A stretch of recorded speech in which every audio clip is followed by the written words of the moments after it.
Assalamualaikum warahmatullahi wabarakatuh. Perkenalkan, nama saya Viola Cakanimalia dengan NIM 233140170011172 dari kelas T4C Fakultas Vokasi Universitas Brawijaya. Di video kali ini saya akan menjelaskan bab keamanan basis data.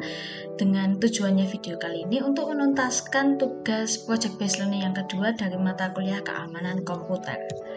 Nah, basis data itu apa? Basis data adalah sebuah kumpulan data yang disimpan secara terstruktur dan dikelola menggunakan sistem manajemen basis data atau DBMS. Nah, data-data ini kan biasanya kadang kita edit atau kita menambahkan data, menghapus data, itu kita membutuhkan suatu perintah. Nah, itu disebut query. Nah, query itu apa? Query adalah perintah yang digunakan untuk berinteraksi dengan basis data. Seperti itu tadi, untuk menghapus data, untuk menambahkan data, mengedit data, itu kita butuh query. Nah, biasanya query ini ditulis dengan bahasa SQL atau Structured Query Language.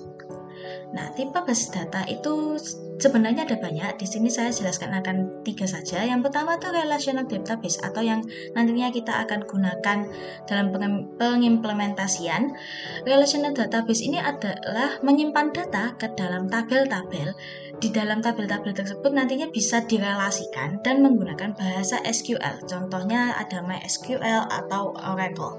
Nah, yang kedua ada non-relational database. Nah, bedanya adalah kalau non-relational ini menyimpan data dalam format bebas skema, dalam bentuk dokumen atau dalam bentuk kolom atau key value. Contohnya ada MongoDB dan Cassandra.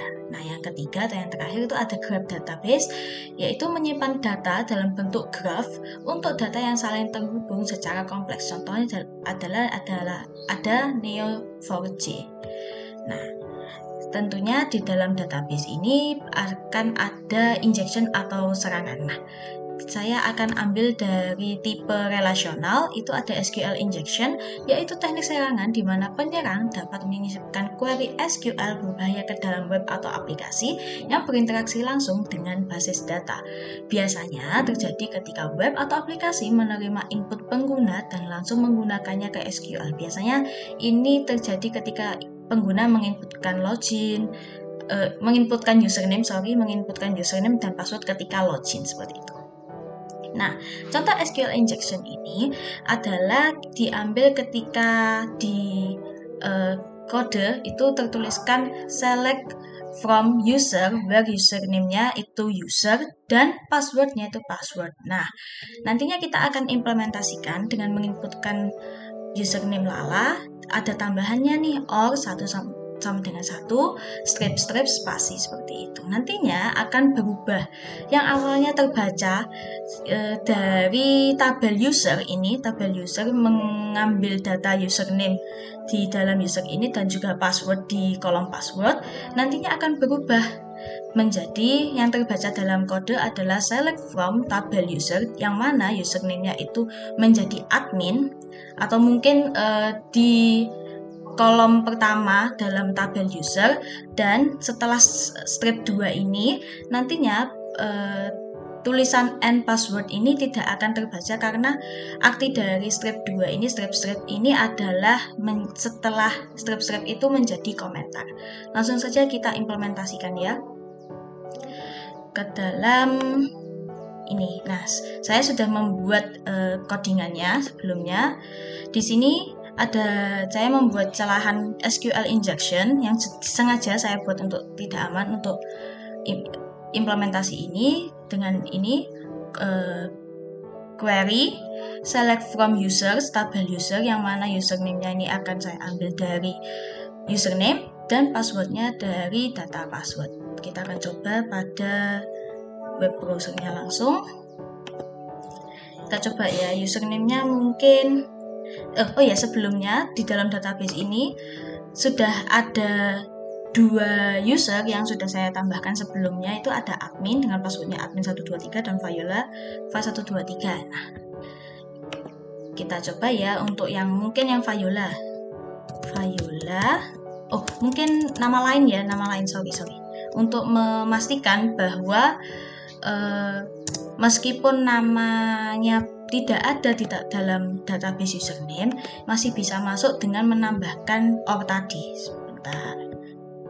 Nah, yang ini Lala, ada petiknya seperti ini, mungkin biar jelas ya. Lala or 1 sama dengan 1 strip spasi. Nah, artinya apa? Di sini Lala ini sebuah data, terserah ya nanti mengisinya apa. Or ini atau 1 sama dengan 1 sama dengan 1 ini bersifat true, strip ini untuk komentar, sehingga nanti kebacanya seperti ini. Kode akan membacanya seperti select from users where username-nya admin. Kenapa admin? Tapi kita coba dulu apakah bisa ya. Passwordnya mungkin terserah lah ya. Kita coba login. Nah, login berhasil, selamat datang admin. Kenapa terbaca admin? Karena di sini or 1 sama dengan 1 ini kan bersifat true. Nah, diambillah dari data yang pertama, yaitu data admin seperti itu. Data yang nomor 1 seperti itu. Nah, ini bisa masuk. Nah, apa tandanya? Ketika kita menggunakan codingan yang bertuliskan seperti ini saja, itu bersifat tidak aman, sehingga kita membutuhkan pencegahan dari injection ini tersendiri ya. Nah, di sini saya akan menggunakan mitigasi atau pencegahan dari injection ini. Yang pertama adalah prepare statement, yaitu menghindari menyusun query SQL dengan menggabungkan string input langsung. Jadi menghindari menyusun query ke query itu sendiri. Nah, dengan cara apa? Ini ada codingannya, sudah saya tuliskan di sini. Statement connection kita prepare dengan cara menuliskan select from ini, select from user where username-nya tanda tanya, dan passwordnya itu tanda tanya. Nah, apa artinya tanda tanya itu sendiri? Jadi, tanda tanya ini adalah placeholder untuk input yang akan dimasukkan. Di sini kan ada username nih, nanti yang akan kita masukkan tuh username dan password.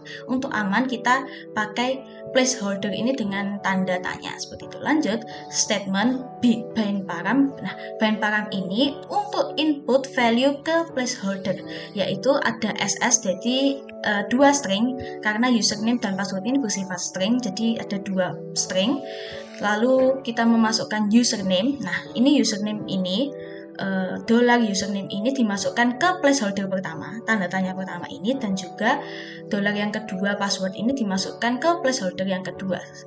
Lanjut statement, lalu kita execute. Jadi sebelumnya ini kita hanya menyiapkan saja untuk data apa saja yang kita ambil di database. Lalu untuk codingan statement execute ini baru kita eksekusi. Nah, nantinya hasilnya nanti akan disimpan ke dalam result ini. Lalu kita close statement tersebut. Kita coba ya pada login. Nah, kita masukkan ke dalam sini.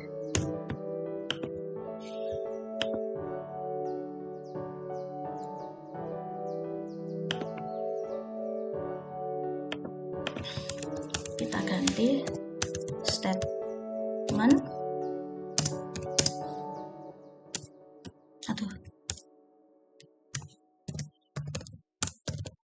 connection prepare. Nah, select from users where username-nya ini kita ganti placeholder, tanda tanya tadi ya. And passwordnya kita ganti juga.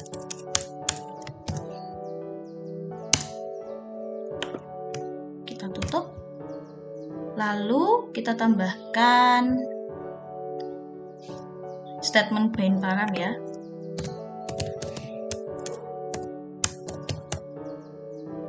Statement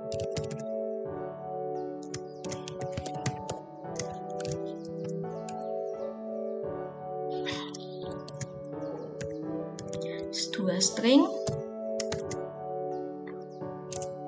lalu $username untuk placeholder yang pertama, dan placeholder yang kedua kita pakai $password. Tutup. Lanjut kita eksekusi.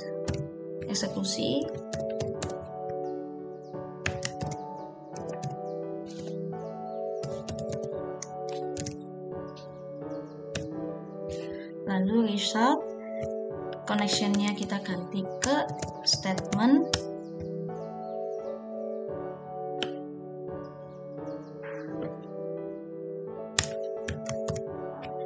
get mendapatkan resultnya. Nah, lalu di atas connection ini kita tambahkan statement close.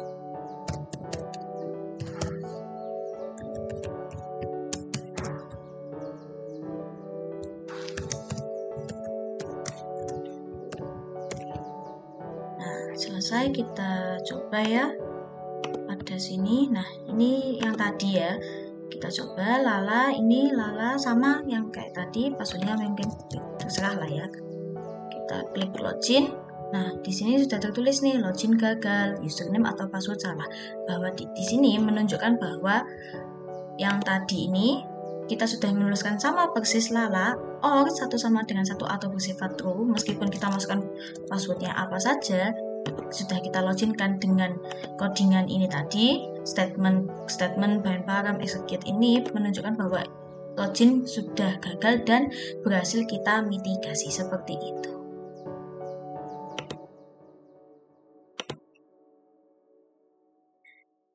Oke, mungkin sekian dari video saya kali ini. Terima kasih telah menonton video kali ini. Mohon maaf apabila ada salah informasi dan salah kata. Wassalamualaikum warahmatullahi wabarakatuh.